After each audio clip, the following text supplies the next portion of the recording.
So hello guys, আমি পায়েল। আজকে একটা ছোট্ট মিনি ব্লগ নিয়ে চলে এসেছি তোমাদের সাথে। তো আজকে আমরা বেরিয়ে পড়েছিলাম গাড়ির শোরুমে। তো দেখতেই পাচ্ছ আমরা ব্রিজে উঠে গেছি। তো যাচ্ছিলাম, একটু প্রবলেম হয়ে গেছিলো, আর কি বলবো। তো চলো আগে যাই, তারপর বলছি। তো বেরিয়ে পড়েছি যাওয়ার উদ্দেশ্যে। তো তারপরে আবার এক বিপদ, একের পর এক বিপদ বলতেই পারো। তো বৃষ্টি চলে এলো, সেই বৃষ্টির মধ্যে ভিজে ভিজে আবার যাচ্ছি।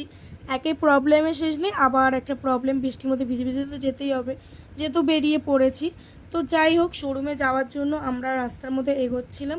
তো এগোতে এগোতে একটু মাইন্ডটাও ফ্রেশ ছিল, কারণ হচ্ছে বৃষ্টি পড়ছিল, একটু ভালোও লাগছিল, মুখটা থেকে বুঝতেই পারছো। তো যত টেনশনের মধ্যে থাকবো তবুও তো একটু হাসি রাখতে হয় না মুখে। তো যাই হোক, শোরুমে পৌঁছে গেছি। প্রীতম কথা বলছিল এদিকে গাড়ি নিয়ে, ওর গাড়িটাও দেখাচ্ছিল।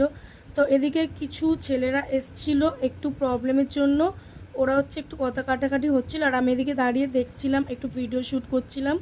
এই যা আর কি। আর এদিকে প্রীতম দাঁড়িয়ে দেখছে, যে তোমরা দেখতেই পাচ্ছ, ও কথাগুলো শুনছে ওদের। তারপর ওর অ্যাকাউন্টটা চেক করাচ্ছে, গাড়ির নাম্বার প্লেট সব কিছু, কী প্রবলেম না প্রবলেম সব চেক করাচ্ছে। তো আমি এদিকে বসে আছি যতক্ষণ ওদের কাজটা হয় আর কি। তো এদিকে কাজ মাস সেরে ও চলে এসছে। এই যে আমাদের এটা গাড়ি। তো গাড়ি একটু পড়ে আছে, কারণ একটু গাড়ির প্রবলেম হয়েছে, সার্ভিসে দেওয়া হয়েছে। তো যেই কারণে গাড়িটা এখন পাওয়া যাবে না, অনেক দুদিন পর দেবে বললো। তো যাই হোক, এই কাকুটা আর উনি একটু কথা বলছে গাড়ির বিষয় নিয়ে। তো যাওয়ার উদ্দেশ্যে বেরিয়ে পড়লাম, যেহেতু কাজটা এখন মিটে গেল। তো বেরিয়ে পড়লাম, আর বৃষ্টির মধ্যে আর কিছু করার নেই, এখন দুদিন ওয়েট করতেই হবে গাড়ির জন্য। তো যাই হোক, তার খুশির মধ্যেও একটু আনন্দও থাকা যায়। আর এই জায়গাটা বেশিরভাগই সবাই চেনো, অনেকজন পুজোর সময় এই জায়গাটা ঘুরতে এসছো। যে যে চেনো প্লিজ কমেন্টে এসে জানিয়ে যে ওই জায়গাটা কী। তো যাই হোক, আমরা আবার বেরিয়ে পড়লাম ব্রিজ ক্রস করে। তো যাই হোক, চলো তোমাদের দেখাই পরে আবার কি করলাম। তো বাড়িতে এসে আমি একটু আমার তানুর পেছনে লেগে গেলাম।